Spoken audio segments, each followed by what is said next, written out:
beautiful, complex topics. We thank you for all of this in the name of Jesus. Amen. So let's see if we do a very brief summary of what we talked so far. Um, we have mentioned several thoughts and ideas of how it seems before humans were created, heaven or the universe was already functioning in a similar to the old covenant um, policies. That's basically saying the understanding of the law was limited. Without any context of sin and evil,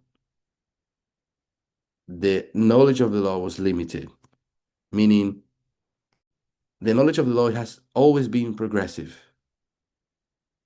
It's not that all creatures came about knowing everything.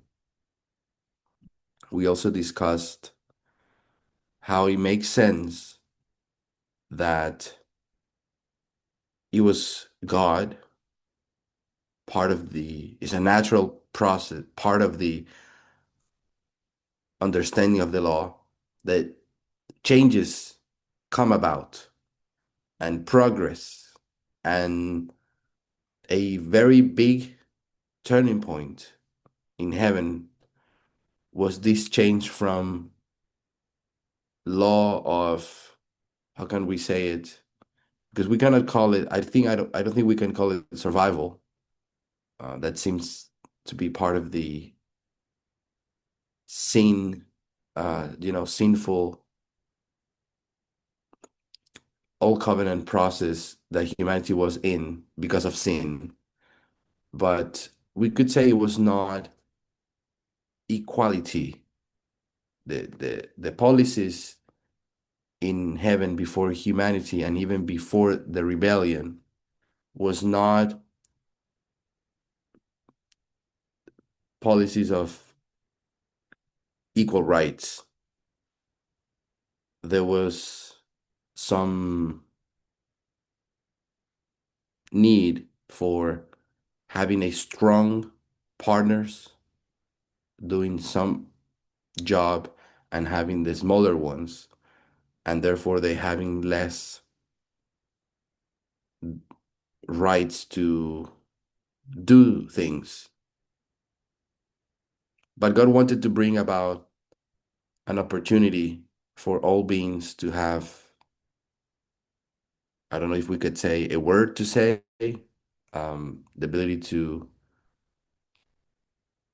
have the same value as the person next to you, regardless of the power or the the strength of that other being.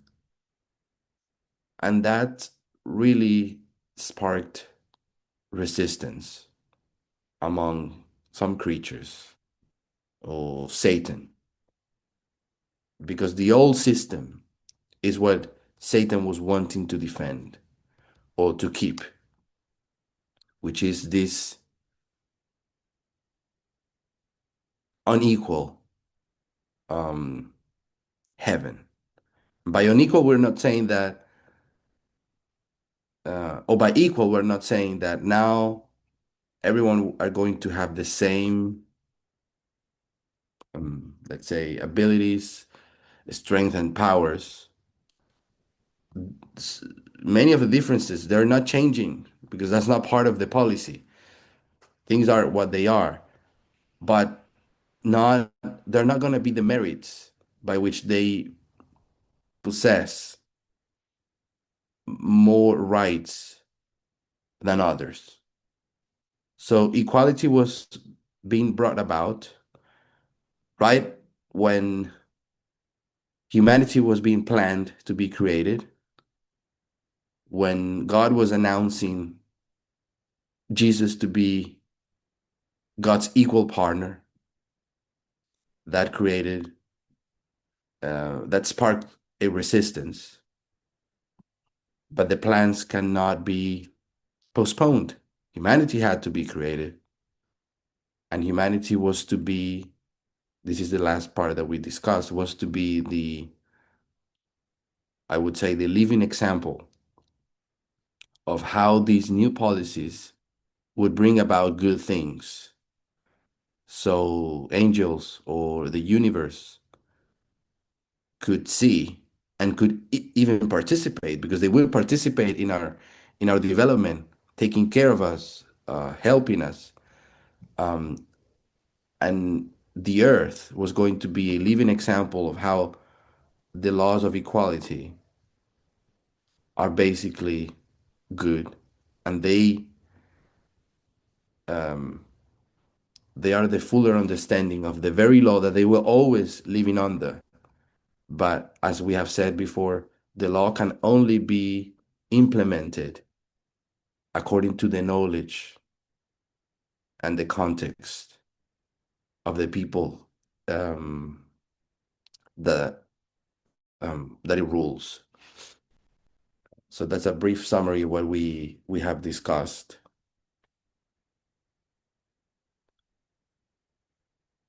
That brings me to the next topic that I wanted to talk about, and maybe we can open a little bit more of questions and answers.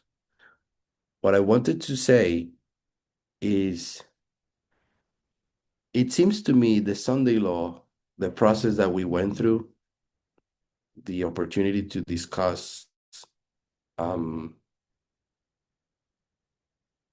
and debate the way we did through 2024 and 2025, and how we established the waymark more firmly today than we had ever done, I think, for any other waymark. It's, in a way, a manifestation of new covenant ideas.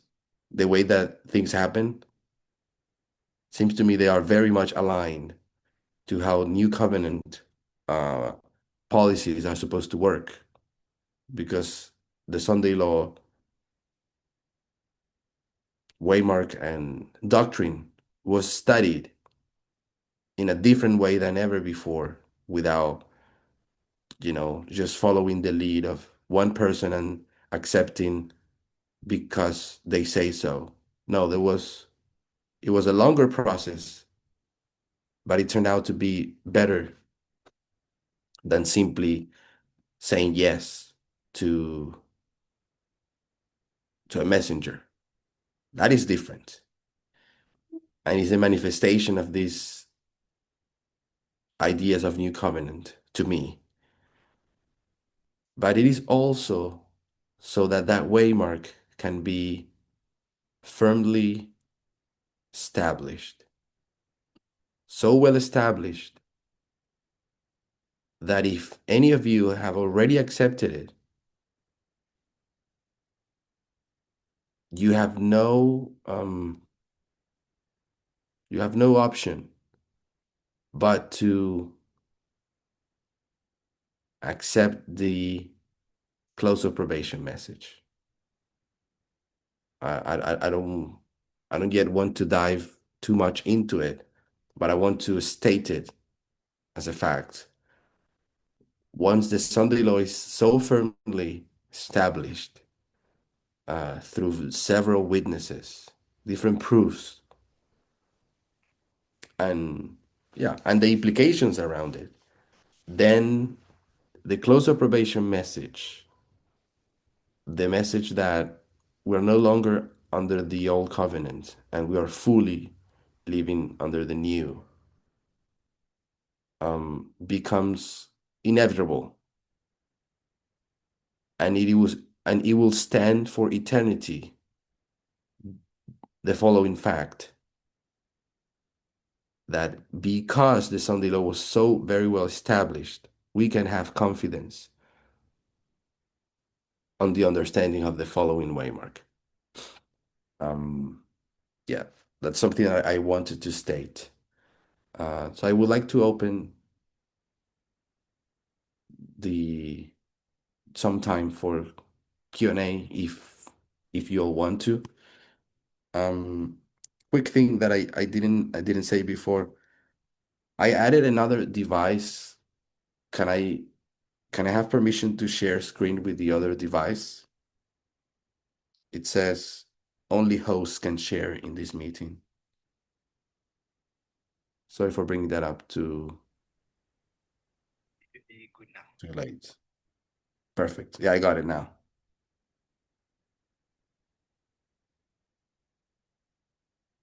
Mm.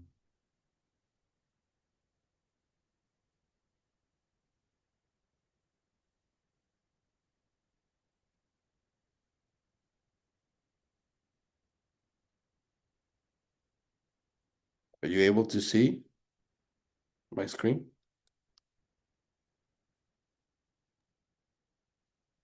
Yes, currently it shows your camera. I think it's your face camera or something. So you're not seeing my screen. Nope, we are not seeing your screen. We're just seeing your image. Okay, let me try again.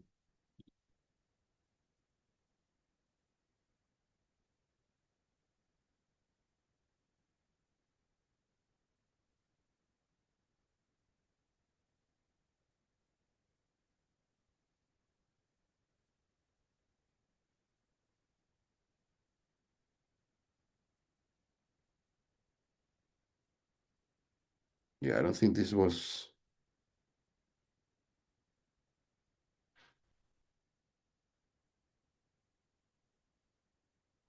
It's not letting me share my whole screen. It's been so difficult today to share my screen. I don't know why.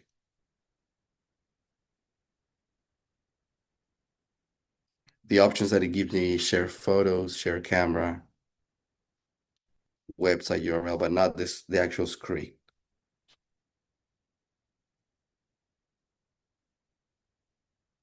Wait, what device are you using? I'm on an iPad.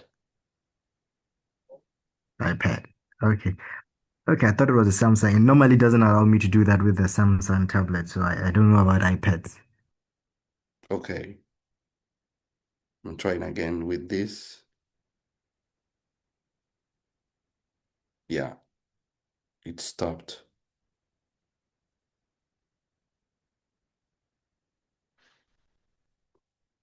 Well, why don't we begin with some Q&A if I manage to fix the whiteboard. I will open it.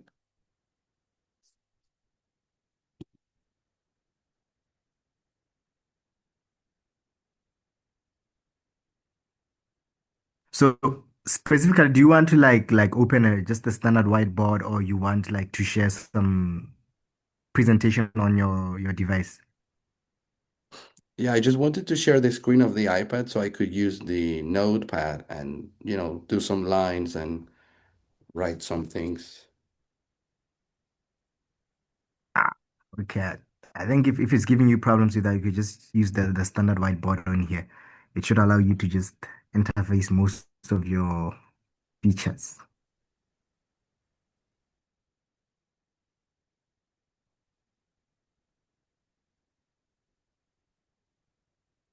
Let me see.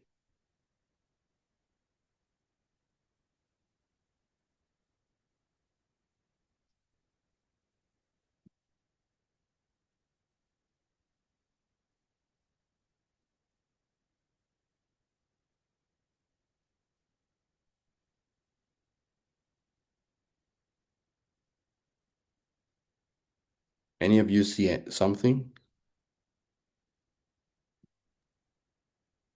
Yeah, it's saying you have shared, you started sharing, but the screen is not yet on. But yeah, it's showing that it's saying double click and enter the full mode, something like that.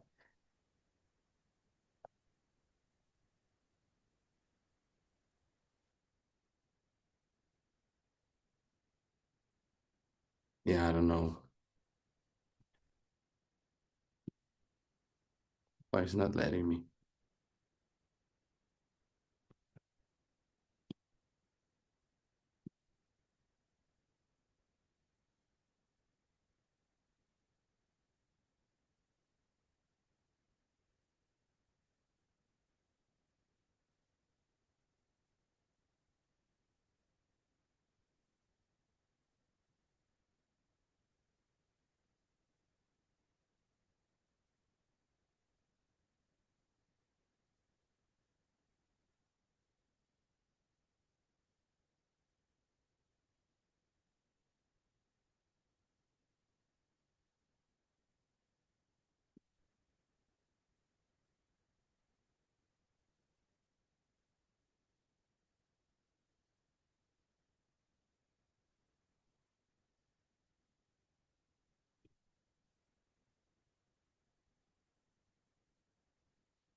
No, it doesn't allow me to even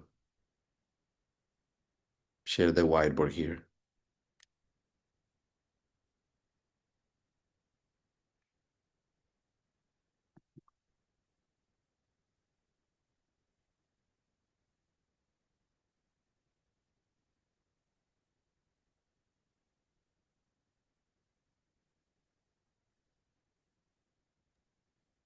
I've opened that one. Try and see whether you can write on it or like draw lines and all that.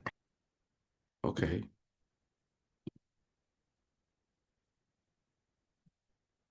So it seems I can. Perfect. I guess we'll work with this one. Um, it's just to for referencing um, some of the things.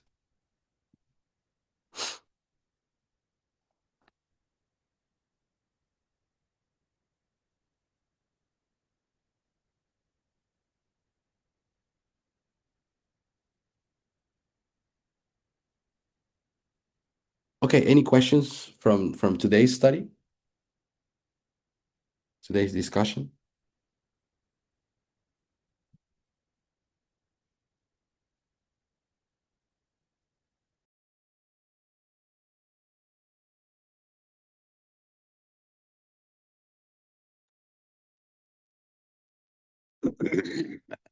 Hello?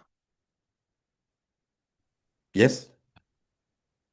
Yeah, I guess maybe what we are discussing today, just for clarity's sake, what we are saying is that the old covenant predates human existence or at least human creation.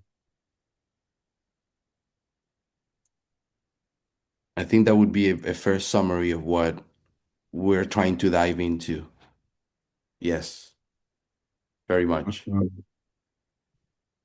So that we can begin at where? At the creation of the angels or the whole creation? Where can we begin the maybe the old covenant? Or that's I'm going to try expand this.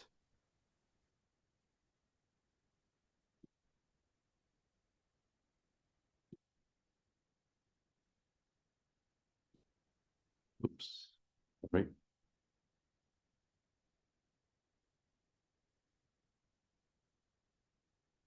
I was even trying to share this one before, but I couldn't. Um, so going through the theory very quickly, are you able to see this, right? This PDF. yes. Yes, you can see it. Great. Um, the way the old covenant it's built, uh, at least my understanding, um, we didn't talk about this before. is that everything is the actual model is based on Israel, which is the only real documented dealing of God with a group of people. We have very well documented evidence of how it works from the beginning to the end. Here, the beginning is Sinai, where we could say this is the beginning of the Old Covenant. Um, and the characteristics of the Old Covenant is that it is going to be temporary, it's going to be conditional, and it's going to be carried forward by mediators. You could say Moses, but each of the following prophets, they're going to be the channel of communication. You could say with God, but I would change it, not God. They're actually going to give you any advancement on the law, any, let's call it amendments. So from one prophet to the other, the understanding of the law is going to increase. I don't think that's anything new to us. Maybe we're framing it in a new way, but it's actually, it makes sense. The second thing that we know about just by looking at Israel is that the Old Covenant truly goes from Sinai all the way to 34 AD. That's why you can see in brown, it'll go to 34 AD. Another thing that we need to say is that it is not wrong, it's not bad. It is actually the only way this group of people called ancient Israel could be carried all the way to the moment where they could live now under the new, beginning in 34 AD. So the old covenant is necessary, which is through shadows and mediators, through a temporary process. They're going to increase in the knowledge of the law.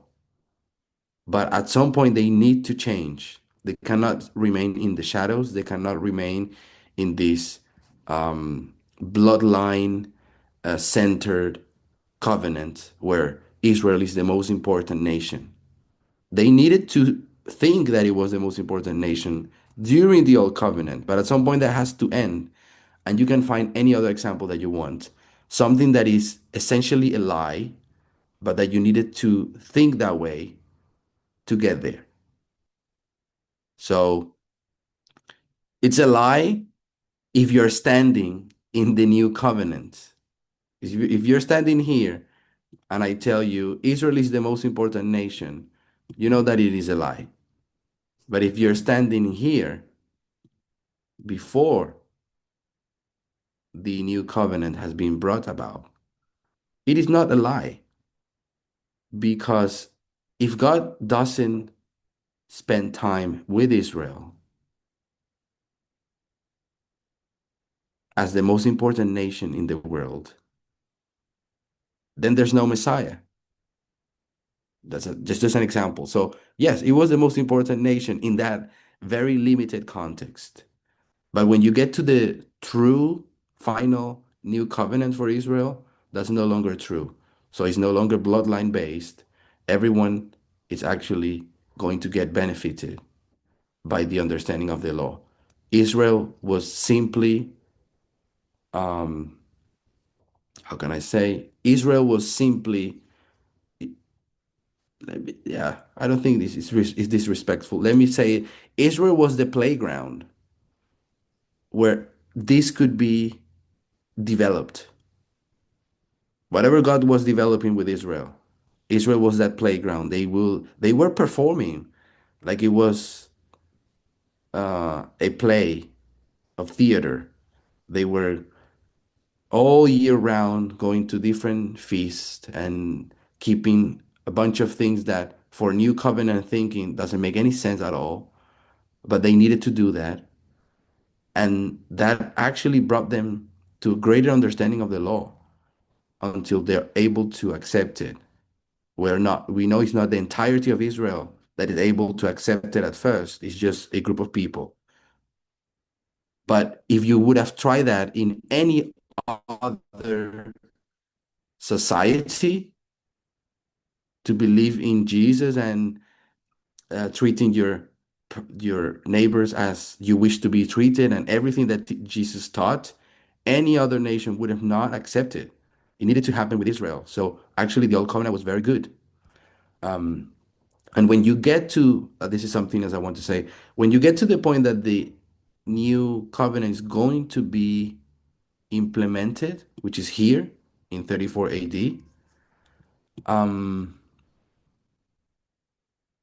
you have two sides. You have the people who want to resist the change. They don't understand that it is a progress actually, but that always happens. And there's people who actually can see, no, this is actually the logical step to go to now is the new covenant. So that's Israel. I don't want to talk about Adventism, but it happens with Adventism as well. Principles of bloodline and nationality here is more about the Protestant view of the end of the world and the doctrines of the prophecies and the uniqueness of the identity as Adventist. But I want to go directly to humanity, which is the third line of the study, the Old and New Covenant. And this is what I'm trying to say. Humanity is clearly the playground for going from not understanding the law and needing a bunch of shadows and symbols. Here in Eden, it's all going to be it's going to start very slowly. And as I said, but it is good, it is necessary. The complexity is that this was going to be done not under circumstances of sin or the rebellion. This could have been done in the circumstances of obedience, but it was still going to be a long process to a fuller understanding of the law. And we have many quotes of Ellen White where she would say, but that thing that God wanted to do with humanity could not stop. It would continue under the context of sin. But at the end of the day, what God wanted to accomplish with humanity will be accomplished, plus resolving the great controversy. That would be the way she expressed it. And we need to be very careful because she was standing here in old covenant thinking. One thing that I didn't state plainly is why does it say the new covenant started before? It didn't start it. It is introduced. Like the idea of it, it is introduced. But the formal beginning is not until 34 AD. This new covenant here is what happens with what Jeremiah was saying, this famous verse about no one shall teach your neighbor, you will understand the law by yourselves. It will be written in your hearts, etc. Can you tell me that any Israelite understood what Jeremiah was saying? I don't think so. But it is the introduction of that idea that there's something that you will understand by yourself and you will have it written in your heart. So it is introduced little by little, and very especially during Christ's 7 years ministry. And that repeats itself again among us. The new covenant started to be introduced some time before. We're not going to talk about that now for sake of time. But that doesn't mean that people were living under the new covenant. It just means ideas are being introduced.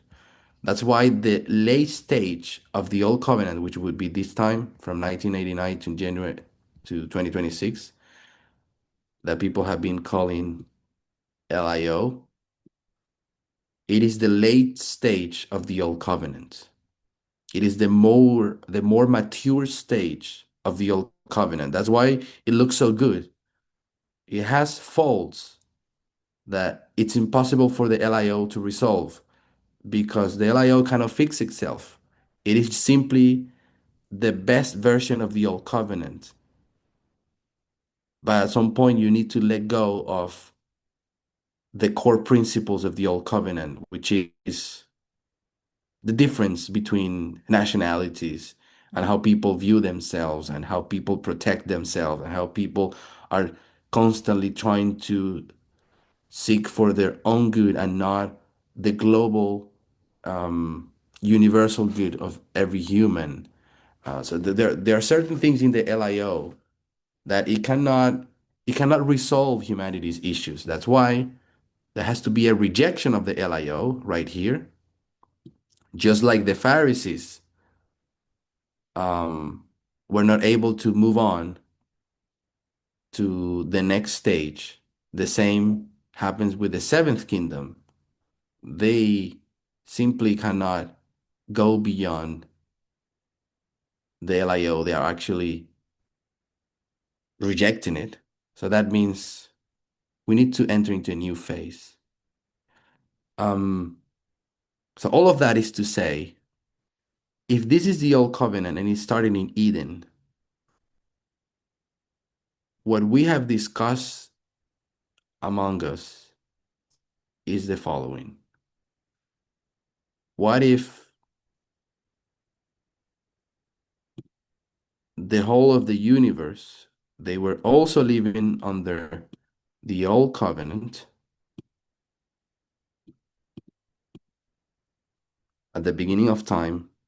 They have been progressing little by little. We don't know this story because it is not recorded. No one has told us before. They were increasing their knowledge of the law until they reach a peak, which I don't know which will it to which waymark it would be parallel to pre-human, but something happened here that sparks their rebellion.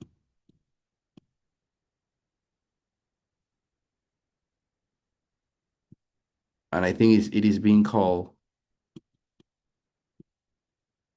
God attempted, or I don't know if effectively, begun the new covenant. This is my open questions. I don't know if this waymark here it's equivalent to this, the introduction of the idea of the new covenant, or if for the universe, that thing that God did with Jesus, calling Jesus equal and planning to create humanity, it's equivalent to this waymark here for humanity. I don't know that. And this is where it overlaps. It overlaps because this waymark we're discussing, when the rebellion starts, which is when God is trying to bring about the new covenant, it's almost parallel, not to Eden, but to the event right before. What I'm trying to say is that this line is not is what do we call it when they're not breaking? Like it is continual. The line of humanity will begin right after. Eden will be here.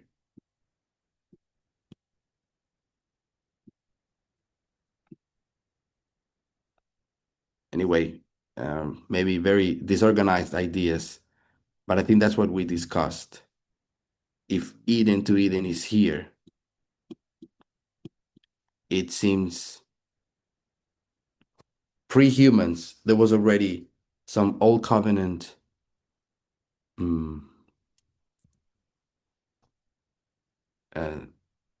yeah, policies going on. Anyone has something to say that would like to add?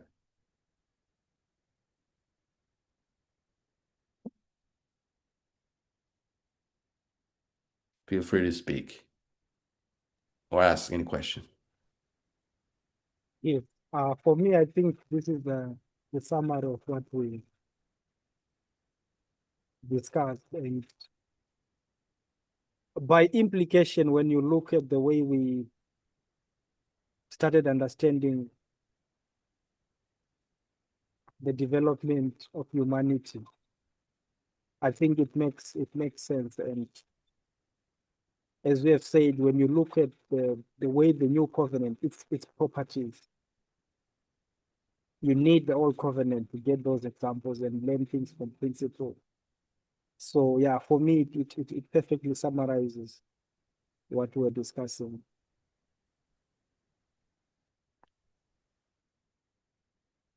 Which remains open questions, right? We hope to have more answers for as time goes on.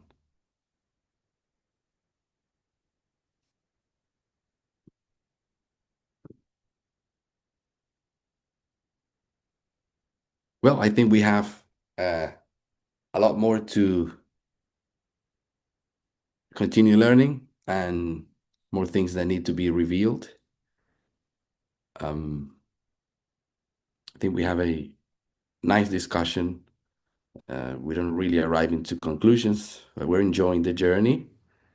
I apologize for not being able to share screen before.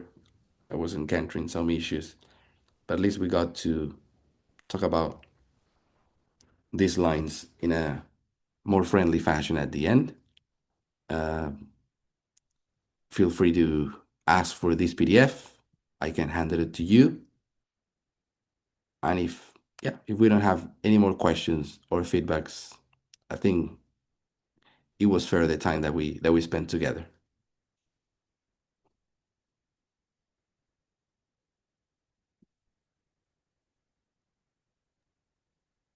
So that maybe just before we close, can we say that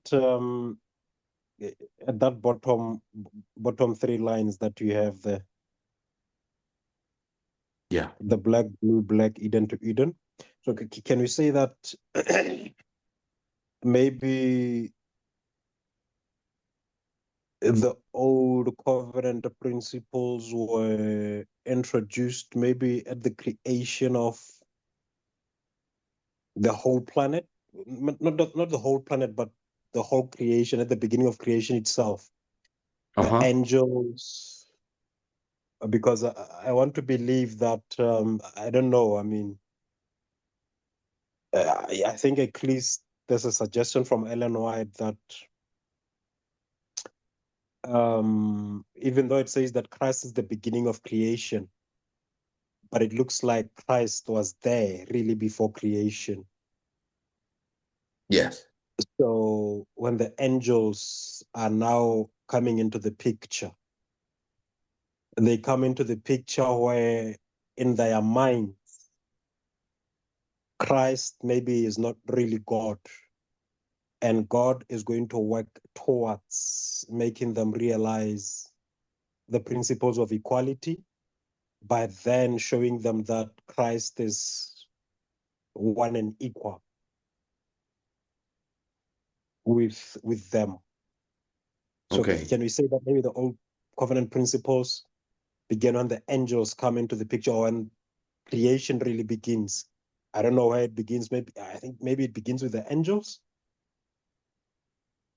Yeah, But when what you're the saying, angel, yeah, it makes sense to me because the way when I look at the old covenant, all I see is okay, old covenant, it's necessary because you don't know the law. So we label it old covenant in the sense the law is not being implemented and applied to its fullest abilities or properties because the very people who are supposed to apply them to themselves, to their lives, they don't understand it. They cannot apply what they don't understand. So there's a growth process. And what you're saying is something that is very logical. Angels cannot be created and born knowing everything. So if they are also ignorant at the beginning, whoever was the first creation, they need to go to a process of learning. Um, so it makes sense to me. Uh, but this is, of course, what we're discussing is a bit different to the covenant lines that we were presented last month. We recognize that, but we're trying to understand the implications. I think it was Elder Parminder who 1 week ago, 2 weeks ago, was bringing this topic of Actually, heaven was already a not living in the equality policies, which to me meant old covenant. That's why I called it old covenant. So yeah, we don't have full answers yet, but that's what I'm trying to say.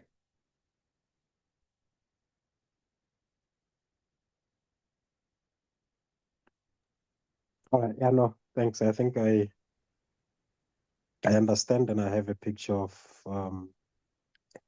what you are saying, and I think what's going on here. So yeah, I think it's basically been a good study, and as we say, we'll continue to learn and we'll see how things develop. Great. Um, well, thank you everybody for the opportunity and the privilege. Shall we close with a prayer?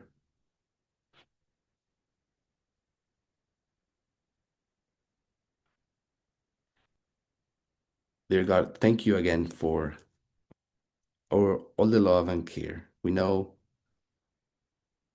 many foundations of our beliefs and preconceived ideas are being shaken. But in the back of our minds, we still hold sacred the whole journey. We know for a fact that it has been good, it has been guided, and we are being taken to greater understandings and improvements of everyone's lives. So we want to continue trusting and we want to continue understanding. We ask all these things in the name of Jesus. Amen. Thank you all. I don't know